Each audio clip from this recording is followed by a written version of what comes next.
Babantayan din po natin ang pagboto ng mga kilalang personalidad ngayong halalan. Isa na riyan, syempre, si Pangulong Aquino. Nasa hometown ni Pinoy sa Tarlac, si Royces Nagit. Royces.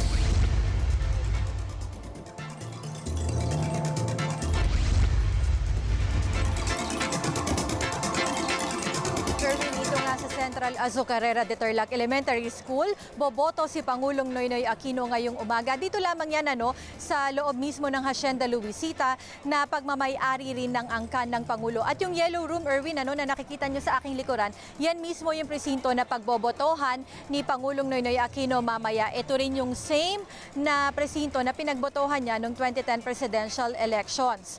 At ang impormasyon natin, Erwin, kagahapon pa ng madaling araw dumating si Pinoy dito sa Tarlac para nga paghandaan yung kanyang pagboto ngayong araw. At inaasahan naman na makakasabay niya sa kanyang pagboto mamaya yung kanyang mga kapatid na sina Pinky, Viel at Balsi, kasama na yung kanilang mga pamilya at kanilang mga anak. Si Chris lamang yung wala dahil sa Makati raw siya boboto.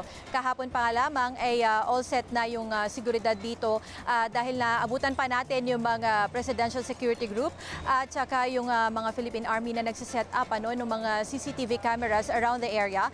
At sa mga oras na ito, Erwin, kakabukas lamang nitong presinto at kakarating lamang din ng mga Board of Election Inspectors. Pero wala pa tayong mga nakikita ng mga botante na dumadating at nakapila dito sa loob. Noong 2010 presidential elections, Erwin, inabot ng 4 na oras sa pila si Pangulong Aquino dahil pumalpak yung PCOS machine dito sa kanyang presinto, yung Precinct 56. Dito yan sa 4 na cluster precincts dito sa eskwelahan na ito. So alas 9 pa ng umaga, inaasahang dadating si Pinoy dito sa Central Azucarera de Tarlac Elementary School para bumoto. Erwin?